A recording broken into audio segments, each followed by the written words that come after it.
warahmatullahi wabarakatuh. Perkenalkan, nama saya Muhammad Raka Pratama. Di sini saya akan mereview kembali materi yang telah dijelaskan oleh Ibu Profesor Dr. Hajah Heni Nuraini SMH beserta asisten dosen Bapak Dr. Muhammad Rendi Aridayandi SMH. Pertemuan 12 membahas mengenai residif pelanggaran. Diatur dalam buku 3 KUHP, yaitu ada 14 jenis pelanggaran yang merupakan alasan pemberatan. Yang pertama, pasal 489, kenakalan terhadap orang atau barang. 2. Pasal 492, mabuk di muka umum, merintangi lalin atau mengganggu ketertiban dan keamanan orang lain. Yang ketiga, pasal 495, memasang perangkap atau alat untuk membunuh binatang buas tanpa izin.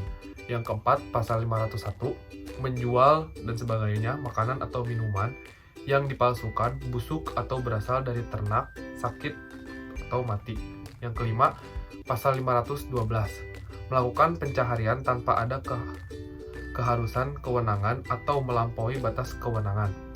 Yang keenam, pasal 516, melakukan pencaharian tanpa ada pasal 516, mengusahakan tempat bermalam tanpa suatu register atau catatan tamu atau tidak menunjukkan register dan sebagainya kepada pejabat yang memintanya.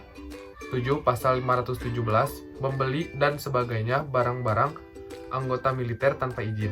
8. Pasal 530, yaitu petugas agama yang melakukan suatu upacara perkawinan sebelum dinyatakan padanya bahwa pelangsungan di muka pejabat catatan sipil telah dilakukan.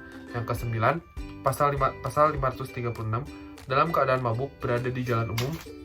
10. Pasal 540, mempekerjakan hewan melebihi kekuatan dan atau menyakitinya. Yang ke-11, pasal 541, menggunakan kuda muatan yang belum tukar gigi. Ke-12, pasal 544, mengadakan sambung ayam atau jangkrik di jalan umum tanpa izin. Yang ke-13, pasal 545, melakukan pencaharian sebagai tukang ramal. Ke-14, pasal 549, membiarkan ternaknya berjalan di kebun atau tanah yang terlarang. Syarat-syarat residif pelanggaran. 1. Pelanggaran yang dilakukan harus sama atau sejenis dengan pelanggaran terdahulu. 2. Harus ada putus hakim yang berupa pemidanaan yang telah mempunyai kekuatan hukum tetap untuk pelanggaran yang terdahulu. Yang ketiga, tenggang waktu pengulangannya belum lewat 1 atau 2 tahun sejak adanya putusan pemidanaan yang telah mempunyai kekuatan hukum yang tetap. D. Residif di luar KUHP. 1. Residif kejahatan terdapat dalam beberapa tindak pidana khusus seperti narkotika dan lain-lain. Untuk pengulangannya, yaitu umumnya dapat mendapat pemberatan apabila A. Sanksi pidananya berupa pidana penjara, maka pemberatannya dikali 2.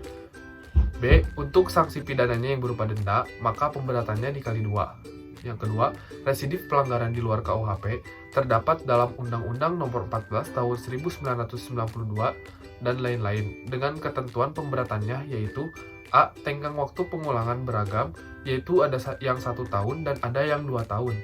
Yang B. Untuk pemberatannya ada yang ditambah separuh, sepertiga, dan ada yang dilipat gandakan menjadi 2. Terima kasih.